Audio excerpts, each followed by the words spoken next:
पे व्यस्त रहे, वो हमेशा भगवान के गुण गाने में ही वहाँ पे व्यस्त रहते हैं। तो ये सायुज्य मुक्ति के भी परे है, इसलिए कई बार कई सारे आचार्य इसको क्या कहते हैं, सालोक्य मुक्ति के समान कहते हैं, जो शिव जी के धाम या महेश धाम चले जाते हैं।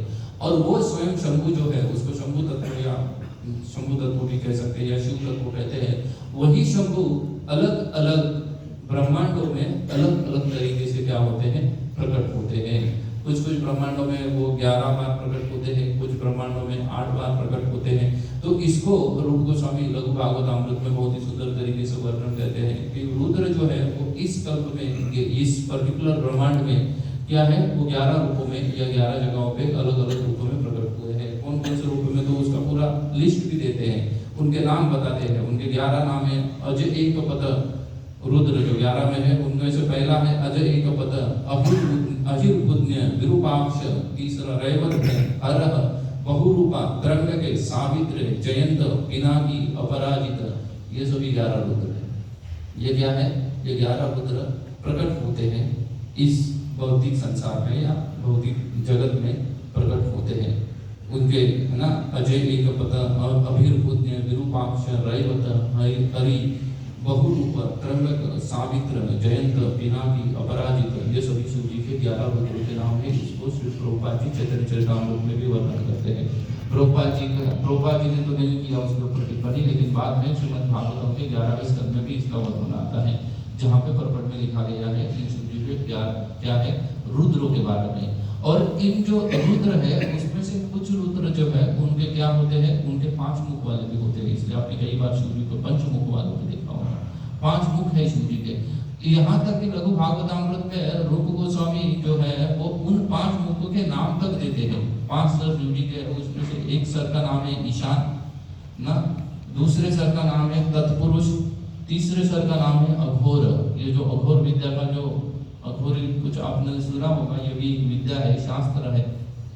यह सभी शास्त्र का प्रचार ये अघोर मुख से शिव जी ने किया हुआ है।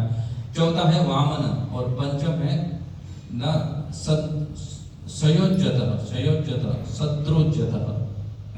सत्रोज्यत, ये 5वां शिव जी का सर है। इस 5 सर के द्वारा शिव जी क्या करते हैं, अलग अलग शास्त्रों का प्रचार करते हैं। उसमें से एक अघोर विधि है, उसका प्रचार किया हुआ है। इस बात को रूप गोस्वामी कह रहे हैं।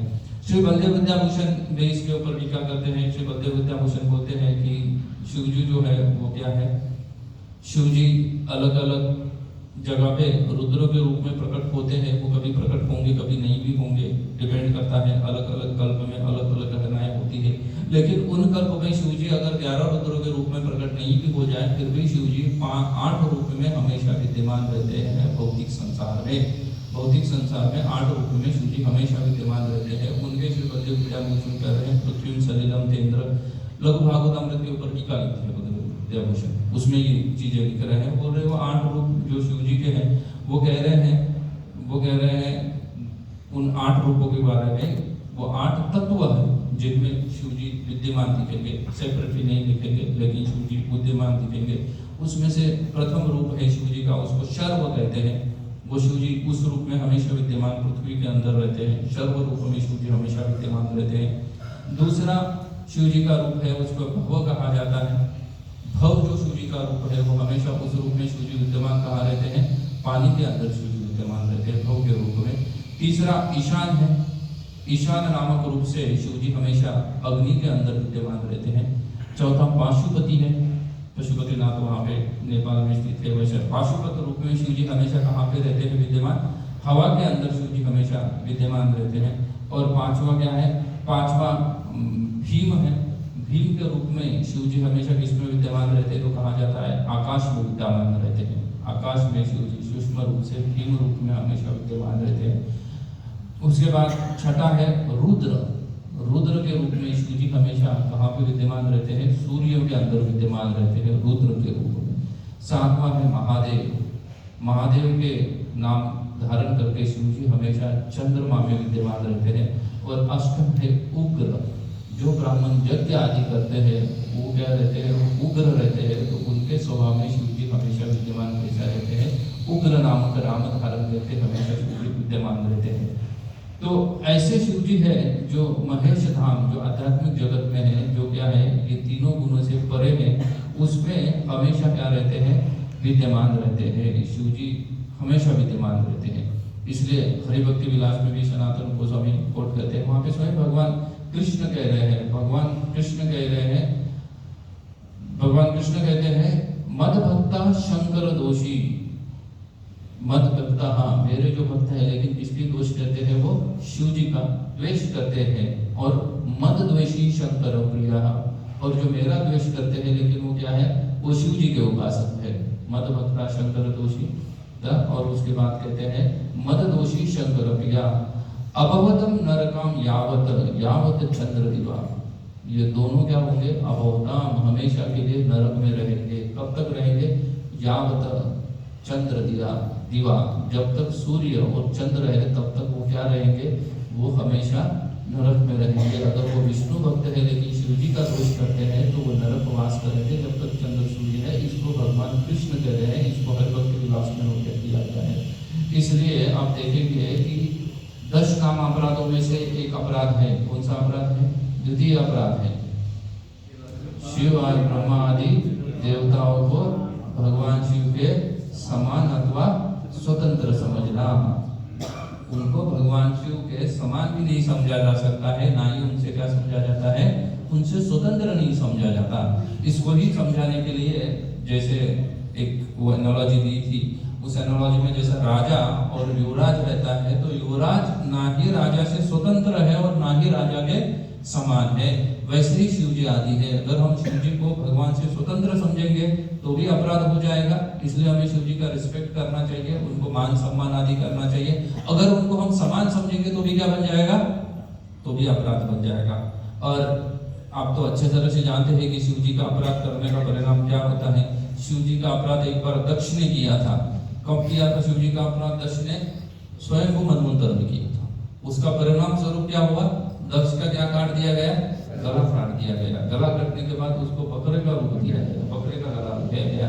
उस सर के साथ दक्ष न वृद्धावस्था तक रहते हैं, और वृद्धावस्था के बाद फिर से वो उस शरीर को त्याग देते हैं, और फिर से उनको दक्ष बनने के लिए या उस अपराध से मुक्ति प्राप्त करने कितना समय लगता है, तो कहते हैं 4 मनवंतर जाते हैं उसमें से। अभी कौन सा मनवंतर चल रहा है, 7वां मनवंतर चल रहा है। इसके पहला वाला जो मनवंतर था वो कौन सा था, 6वां मनवंतर था। तो शिव जी को अपराध किया था उन्होंने स्वयं को मनवंतर के समय में। वहां से लेकर 6ठे मनवंतर पे, 6ठे मनवंतर में दक्ष फिर से क्या करते हैं, अवतार धारण करेंगे या फिर से रूप धारण करेंगे, फिर से प्रकट हो जाएंगे। तो 4 मनवंतर तक जीव गोस्वामी कहते हैं कि दक्ष सिर्फ रिपेंटेंस कर रहे थे, किसके लिए, कि मैंने शिव जी के चरणों में अपराध किया है। तो ये शिव जी के चरणों में अपराध करने का फल है। कितना समय जाएगा आपका, कल्प और कल्प चले जाएंगे। 4 मनवंतर, एक मनवंतर अगर 40 लाख साल मोटा मोटी या 42 साल का अगर काउंट किया तो इंटू 4 कितना हो गया, 1,60,00,000 साल। क्या कर रहे थे, रिपेंटेंस कर रहे थे। इतना समय आपका क्या हो जाएगा, नष्ट हो जाएगा अगर आप शिव जी के चरण में अपराध करेंगे। और ये दक्ष के लिए था, दक्ष ने अपराध किया। तो फिर हम सोचिए ना ही हम दक्ष के बराबर है, तो फिर अगर हम शिव जी के चरणों में अपराध करेंगे तो हमारी क्या गति हो सकती है। तो इसलिए हमें शिव जी के बारे में हमेशा क्या रहना चाहिए, सचेत रहना चाहिए। उनके चरणों में किसी भी प्रकार का कोई अपराध नहीं करना चाहिए। वो क्या है, उनको भगवान के समान या उनसे स्वतंत्र दोनों नहीं मानना चाहिए, बल्कि हमें शिव जी को क्या करना चाहिए, आदरपूर्वक उनका सम्मान करना चाहिए। शिव जी को न आशुतोष कहा जाता है, तो बहुत ही जल्दी प्रसन्न हो जाते हैं। अगर आप शिवरात्रि के दिन शिव जी को प्रार्थना करेंगे कि आपको कृष्ण भक्ति प्रदान करेंगे, तो शिव जी क्या है, जल्दी प्रदान कर देंगे आपको, जल्दी प्रसन्न हो जाते हैं। इसलिए जल्दी कृष्ण भक्ति प्रदान करेंगे। शिव जी हमेशा ही भगवान के गुणगान में रहते हैं, भगवान का नामों का कीर्तन करते रहते हैं। और वो शिव जी जो है वो क्या करें, आप सभी लोगों को कृष्ण भक्ति प्रदान करें। यही मैं आज के दिन में क्या करूँगा, शिव जी के चरणों में प्रार्थना करूँगा। और भी कई सारे शिव जी के अन्य लोग हैं जो क्या है, जो अलग अलग अघोरी टाइप तंत्र आदि की पूजा अर्चना आदि करते हैं। अन्य भी कई सारे आपने शिव संप्रदाय के बारे में सुना होगा, जैसे आपने अयप्पा स्वामी के बारे में सुना होगा, और भी कई सारे साउथ में लोग हैं, लगभग वो 7-8 है अलग अलग लोग हैं या अलग अलग है। दत्तात्रेय शिव संप्रदाय का भी महाराष्ट्र में ये जो नाथ संप्रदाय उसको कहते हैं, नवनाथ हो गए, उनका भी गुरु जो है वो शिव जी है। फिर आप नीचे और भी साउथ में जाएंगे, कर्नाटक में, आंध्र प्रदेश में, तो ये अलग अलग लोग जो हैं वो प्योर शैव है, उनको प्योर शैव कहा जाता है। शैवाइट जो क्या कहते हैं तिलक कैसा धारण करते हैं, त्रिपुंड तिलक धारण करते हैं। तो इनके बारे में कहा जाता है कि शिव जी के अलग अलग लीलाएं हैं। उन लीला के समय में शिव जी ने अलग अलग पुत्रों की उत्पत्ति की थी। जैसे एक लीला में शिव जी ने वीरभद्र की उत्पत्ति की थी, आप लोगों को पता है। सती का पास टाइम आप फिर से ये दक्ष के पास आइए तो फिर पता चल जाएगा कि वहाँ पे वीरभद्र की उत्पत्ति की थी। तो ऐसे अलग अलग समय में शिव जी ने ना, वैसे तो शिव जी के वीरभद्र शिव जी ने सीधा खुद स्वयं उत्पत्ति की थी उनकी। उसके बाद शिव जी के द्वारा किसकी उत्पत्ति हुई थी, कार्तिकेय की उत्पत्ति हुई थी। और उसके बाद शिव जी की कृपा से पार्वती ने गणेश जी की उत्पत्ति की। इतना ही हमें पता है, लेकिन ये छोड़ के भी शिव जी के अन्य 8 पुत्र है। और इन 8 पुत्रों ने क्या कर दिया है, अलग अलग जगह पे शिव उपासना का ही प्रचार किया। सिर्फ किसका प्रचार किया है, शिव उपासना का प्रचार किया है, शिव संप्रदाय का नहीं, शिव उपासना का प्रचार किया है। शिव जी को ही श्रेष्ठतम करके कौन से शास्त्रों से, जो तामस कल्प में जो शास्त्र लिखे गए थे, उन शास्त्रों का रेफरेंस लेके शिव जी के नाम का आदि का प्रचार किया है। इसलिए आपको बहुत बार ऐसा देखा जाएगा कि कई सारे जो लोग हैं वो शिव जी की ऐसी उपासना करते रहते हैं, शिव जी की उपासना करते रहते हैं। शमशान आदि में जाके शिव जी की उपासना करेंगे तो इन सभी लोगों को क्या प्राप्त होगा, उनको शिव जी की कृपा प्राप्त होगी, उनको शिव जी मुक्ति प्रदान करेंगे। तो रूप गोस्वामी कहते हैं कि नहीं, उनको मुक्ति प्राप्त नहीं होगी, क्योंकि उनका क्या है, वो अविधि पूर्वक हम जो भी कर रहे हैं वो विधि पूर्वक नहीं कर रहे हैं। विधि पूर्वक अगर करेंगे तो शिव जी की कृपा प्राप्त होगी, लेकिन वो क्या कर रहे हैं, अविधि पूर्वक हम कर रहे हैं, इसलिए शिव जी की कृपा उनको प्राप्त नहीं हो सकती। लेकिन फिर भी हमें उसको क्या करना चाहिए, उसको क्रिटिसाइज करना चाहिए। तो बोलते नहीं, उनके ऊपर अगर हम टिप्पणी करेंगे तो फिर से 10 नाम अपराध में से एक अपराध आता है कि क्या करना, शास्त्रों का खंडन करना। तो वो भी जो चीजें कर रहे हैं वो शास्त्र लिखित है, इसलिए उसका हम खंडन नहीं कर सकते।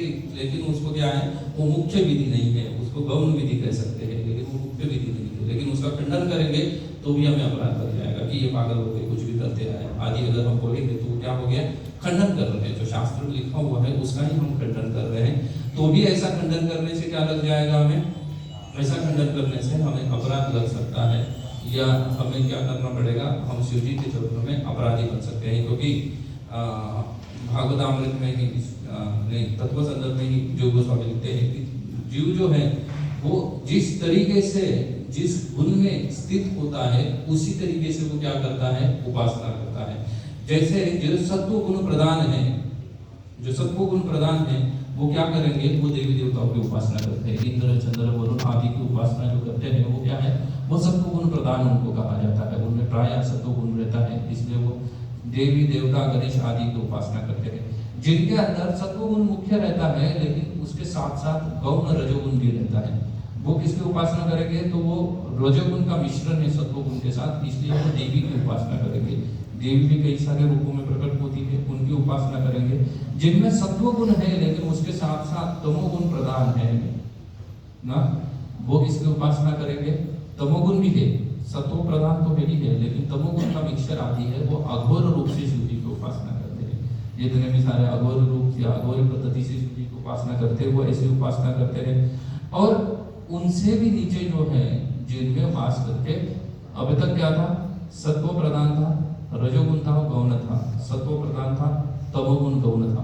लेकिन कुछ ऐसे भी जीवात्मा होते हैं जिनमें तमोगुण प्रधान रहता है और सत्व रजस आदि गौण रहते हैं या रहते ही नहीं है, फिर वो भूत प्रेत आदि की उपासना करते हैं। तो वो शिव जी उपासक नहीं कहा जा सकता। जो भूत प्रेत आदि तंत्र शास्त्र से कर रहे हैं उपासना, उनको क्या नहीं कहा जा सकता है, उनको शिव जी उपासक या वो अपने आप को मानते हैं, लेकिन वो वैसे है नहीं, क्योंकि उनमें किस गुण की प्रधानता है, उनमें तमोगुण की प्रधानता है। तो ये बहुत बड़ा लिस्ट है। सत्व प्रधान रजोगुण जो है वो क्या है, गौण है ना, रजो प्रधान सत्व